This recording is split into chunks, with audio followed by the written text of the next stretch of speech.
Potaknuti velikim brojem prometnih nezgoda koje su se dogodile posljednjih dana, uključujući i lančani sudar u kojem je sudjelovalo vozilo hitne pomoći, u osječkom HDZ-u odlučili su održati konferenciju za novinare.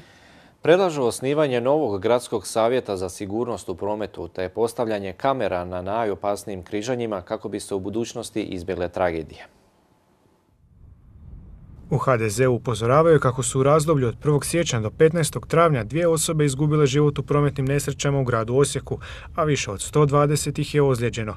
Na sljedećoj sjednici gradskog vijeća stoga će predložiti osnivanje savjeta za prometnu sigurnost. To je savjet koji bi obuhvaćao prije svega sudske vještake iz prometa. Savjet koji bi obuhvaćao udruge invalida koji što su se u prometu zadesili. Savjet bi obuhvaćao i grad i policiju. Savjet bi obuhvaćao samim time i, kada smo ovdje govorili, i hitnu pomoć, jer očito postoje stvari koje bi mogli kad bi svi zajedno sjeli, vidjeti na koji način i koje su to mjere koje bi mogle pomoći građanima, a i njima samima. U HDZ-u kažu kako posebnu pozornost treba obratiti na ona križanja i crne točke u Osijeku na kojima je zabilježen iznadprosječan broj prometnih nesreća.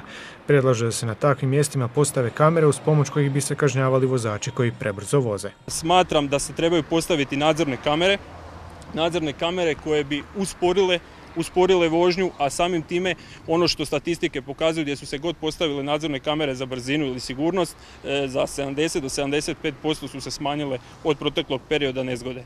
Opačak smatra kako bi Ministarstvo unutarnjih poslova trebalo financirati nabavku 10 nadzornih kamera, a grad Osijek bi trebao financirati njihovo postavljanje i troškove električne energije.